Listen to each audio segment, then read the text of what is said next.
बिस्मिल्लाहिर्रहमानिर्रहीम। अस्सलाम वालेकुम नाज़रीन इकराम, फ़ेथ इनसाइट से मैं हूँ आपका मेज़बान नासिर महमूद। पिछली दो नशिस्तों में मैंने आपके सामने यही दलाइल रखे कि हुज़ूर अलैहिस्सलाम की विलादत की खुशी मनाना ख़ुद रसूलुल्लाह सल्लल्लाहु अलैहि वसल्लम के अपने तर्ज़ अमल से इस्तिंबात की जा सकती है। आज हम कुरान मजीद की तरफ आते हैं। कुरान मजीद ने अंबिया की विलादत के दिन को अहमियत अता की और अल्लाह रब्बुल इज़्ज़त ने अंबिया की विलादत के दिन को इम्पॉर्टेंस दी है और उसका ज़िक्र किया है और अंबिया के पूरे पूरे मीलाद नामे पढ़े हैं अल्लाह ताला ने। अब आप अगर कुरान मजीद की तरफ आते हैं तो हज़रत यहया अलैहिस्सलाम के दिन, विलादत का दिन, अब इसकी अहमियत यहया अलैहिस्सलाम और सैयदना ईसा अलैहिस्सलाम इन दोनों के ज़िक्र में हुआ। सैयदना यहया अलैहिस्सलाम के बारे में ख़ुद रब्बुल ज़ुल जलाल ने इरशाद फरमाया, व सलामुन अलैहि यौम वुलिदा, सलामती हो उस पर उस दिन जिस दिन वो पैदा हुए, व यौम यमूत हो जिस दिन वो विसाल फरमाएंगे, व यौम युबअसु हय्या और जिस दिन दोबारा फिर ज़िंदा किए जाएंगे, खड़े किए जाएंगे।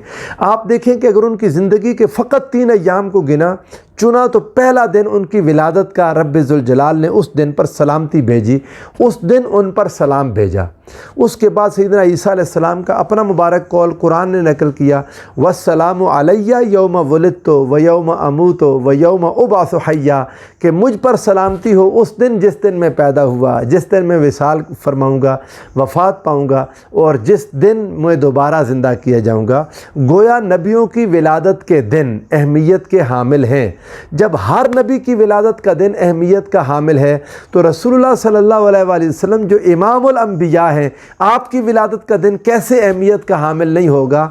ये बहुत ही अजीब बात है। अगर कोई इंसान सोचे भी कि इस दिन को वैसे ही गुजार दिया जाए जैसे बाकी सारे दिन गुजरते हैं और कोई फ़र्क ना हो, ये बहुत बड़ी ज़्यादती है। बाज़ लोग, मैं आऊँगा आगे जब इंशाअल्लाह एतराज़ात के जवाब देने पर, कि 12 रबीउल अव्वल को विसाल का दिन कहते हैं, जो किसी भी सूरत 12 रबीउल अव्वल हुज़ूर के विसाल का दिन नहीं बनता, तो वो इसको एक मतलब बजाय खुशी के गम का दिन बनाने को तैयार हैं।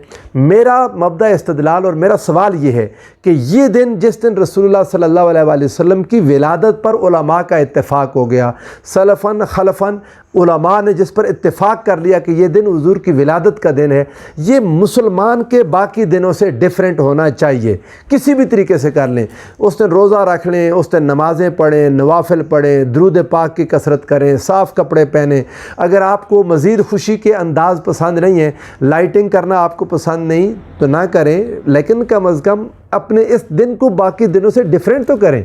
और जो इंसान अपनी खुशी के इज़हार का कोई जायज़ तरीका कर सकता है, उसमें लाइटिंग भी है, उसमें घरों को चमकाना भी है, अपने घर को ख़ुद साफ़ सुथरा करना, ख़ुद अपने आप को अच्छे कपड़े पहनना, अपने बच्चों पर खाने में वसअत करना, अपने अहल व अयाल को उस दिन कोई तबर्रुक खिलाना पकाना, अपने महल्लेदारों में तकसीम करना और हुज़ूर की विलादत के तज़किरे करना, हुज़ूर की नातें पढ़ना, हुज़ूर सरवर दो आलम सल्लल्लाहु अलैहि वसल्लम की आमद पर अपनी खुशी का इजहार करना, ये लाजिम है। अगर कोई बंदा मोमिन हुज़ूर से क़ल्बी इश्की ताल्लुक़ रखता है, उसके लिए मुमकिन ही नहीं कि उसका हुज़ूर की विलादत का दिन आम दिनों की तरह गुजर जाए। अगर आपके दिल में भी कोई कैफियत मौजूद नहीं है तो आप अपने आप पर गौर करें, अपना कलमा पढ़ें, अल्लाह से माफ़ी मांगें और दुरूद पाक की कसरत करें ताकि आपको हुज़ूर की ज़ात के साथ इश्क नसीब हो। और जब किसी से मोहब्बत होती है तो उसकी विलादत के दिन खुशी क्या होती है, अल्लाह करे आप एतराज़ करने वाले भी इसको महसूस कर सकें। मोहब्बत वालों को महसूस होती है। वो महीना ही आता है तो इंसान को खुशी, फ़रहत और इंबिसात उसके अंदर फूटने लगते हैं। अल्लाह करे न एतराज़ करने वालों को भी हुज़ूर की ज़ात बाबरकत के साथ जब ताल्लुक़ नसीब हो तो इनको भी ये खुशी महसूस हो उनके दिल में, ताकि हुज़ूर अलैहिस्सलाम के इस ताल्लुक़ से क़यामत के दिन अपनी कामयाबी और अपनी उखरवी कामयाबी का कोई ज़रिया बना सकें। नाज़रीन किराम, अल्लाह ताला ने तमाम कई नबियों की विलादत के तज़किरे कुरान मजीद में, उनकी विलादत के पूरे वाक़यात कुरान में बयान कर दिए। अब हम मिलाद में क्या करते हैं, हुज़ूर की विलादत मुक़द्दसा का ही ज़िक्र करते हैं ना, हुज़ूर की विलादत के वाक़यात बयान करते हैं, हुज़ूर की विलादत के मौजज़ात का बयान होता है, हुज़ूर सरवर दो आलम सल्लल्लाहु अलैहि वसल्लम की विलादत के वक्त में क्या क्या हुआ, वो दलाइल, वो अहादीस, वो सारी पेश की जाती हैं। इस पर उलमा ने किताबें लिखी हुई हैं, अरब में भी अजम में भी, हुज़ूर के मौलिद पर, हुज़ूर की विलादत मुक़द्दसा पर, कि वो कैसा मराहिल थे, वो क्या खूब घड़ियाँ थीं। जिस दिन रसूलुल्लाह सल्लल्लाहु अलैहि वसल्लम جن گھڑیوں میں اس دنیا میں تشریف لائے، ان ساتوں بابرکت ساتوں کے تذکرے، یہی تو قرآن کا طریقہ ہے۔ قرآن مجید نے اللہ تعالیٰ نے خود رب ذوالجلال نے حضرت آدم علیہ السلام کی تخلیق کے واقعات نہیں بیان کیے۔ سیدنا آدم علیہ السلام کی تخلیق سے پہلے جب تخلیق کا ارادہ کر لیا، فرشتوں سے کلام، جب ان کی تخلیق ہو گئی، چونکہ اس طرح کی ولادت تو ان کی تھی نہیں، پہلے انسان تھے، سو ان کی تخلیق ہی ان کی ولادت کہہ لیں۔ اللہ تعالیٰ نے اس کے واقعات کا بیان کیا قرآن مجید میں کئی جگہ۔ کیا نظر آتا ہے کہ نبی کی ولادت کے واقعات کو پڑھنا، بیان کرنا خود سنت الہیہ ہے۔ اللہ رب العزت نے حضرت آدم علیہ السلام کے بعد سیدنا موسیٰ علیہ السلام کی ولادت کا واقعہ قرآن مجید کی مختلف صورتوں میں آپ اس کو پڑھیں، آپ کو مل جائے گا۔ آپ سورہ طٰہٰ کے اندر آپ اس کو پڑھیں، آپ کو سیدنا موسیٰ علیہ السلام کی ولادت کی تفصیل ملے گی، کس طرح پیدا ہوئے، ان کی والدہ نے کیسے ان کو ایک باکس میں رکھا، کیسے ان کو فی الیم ایک وہ دریا میں بہا دیا، پھر کیا ہوا۔ آپ اس کو سورہ القصص میں پڑھیں، القصص کی پہلی 15 آیات میں آپ کو سجیسٹ کرتا ہوں، آپ ان کو پڑھیں، آپ کو ان کی ولادت کے واقعات، پورے کے پوری ولادت کے واقعات ملیں گے۔ اس سے یہ بات پتہ چلتی ہے کہ رب ذوالجلال کو اپنے نبیوں کی ولادت کے واقعات کا بیان محبوب ہے۔ سو حضور علیہ السلام کی ولادت مقدسہ کا دن اور مہینہ آئے، ہر روز اپنے بچوں کو لے کر بیٹھ جائیں، انہیں حضور کی ولادت کے بابرکت واقعات سنائیں، بچوں کے دل میں رسول اللہ کی محبت پیدا کریں۔ حضور سرور عالم صلی اللہ علیہ وآلہ وسلم نے یہ قرآن کو جب ہم پڑھتے ہیں تو یہی تو چیزیں ہم پڑھ رہے ہوتی ہیں، یہ قرآن مجید کی تلاوت، انبیاء کے میلاد نامے پڑھ رہے ہوتے ہیں، اور پھر انبیاء سے ہٹ کر حضرت مریم سلام اللہ علیہا، یہ حضرت عیسیٰ علیہ السلام کی والدہ ماجدہ ہیں، ان کی ولادت کا ذکر بھی قرآن مجید نے کیا۔ سورہ آل عمران میں اذ قالت امرأۃ عمران رب انی نذرت لک ما فی بطنی محررا فتقبل منی، یہ آپ اس کو پڑھیں، آپ کو ملے گا۔ حضرت سیدہ مریم سلام اللہ علیہا، ان کا میلاد نامہ بھی آپ کو قرآن میں ملے گا۔ آپ حضرت یحییٰ کی ولادت کا ذکر پڑھیں، ہنالک دعا زکریا ربہ قال رب ہب لی من لدنک ذریۃ طیبہ، پھر کیسے 3 دن خاموش رہنے کا حکم دیا، پھر کیا، یہ سارے واقعات، یہ میلاد نامہ ہے سیدنا یحییٰ علیہ السلام ہے۔ پھر حضرت عیسیٰ علیہ السلام کی ولادت کو آپ پڑھیں، آل عمران میں پڑھیں، سورہ مریم میں پڑھیں۔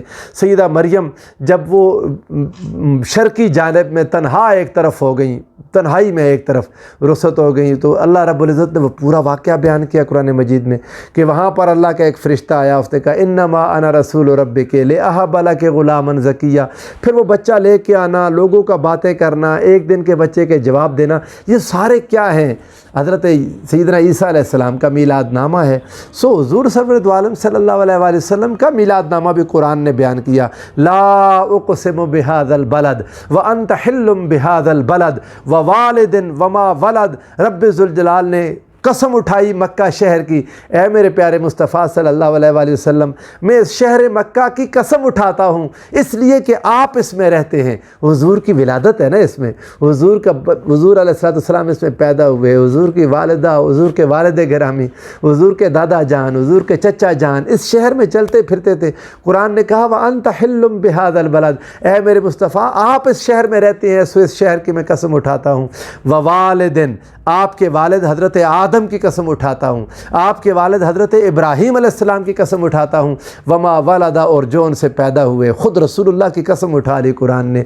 رسول اللہ صلی اللہ علیہ وآلہ وسلم کے لیے حضرت ابراہیم علیہ السلام نے جو حضور کی آمد کی، حضور کی ولادت کے لیے جو دعا مانگی، حضور نے خود فرمایا تھا نا انا دعوت ابی ابراہیم و بشارت عیسی ابن مریم، حضور علیہ السلام کے لیے جو دعا کی سیدنا ابراہیم علیہ السلام نے، قرآن نے اس کو بیان کیا کہ جب وہ کعبہ تعمیر کر چکے تو آقا دو جہاں صلی اللہ علیہ وآلہ وسلم کے لیے دعا کی، ربنا وابعث فیہم رسولا منہم یتلو علیہم آیاتک ویعلمہم الکتاب والحکمت ویزکیہم انک انت العزیز الحکیم۔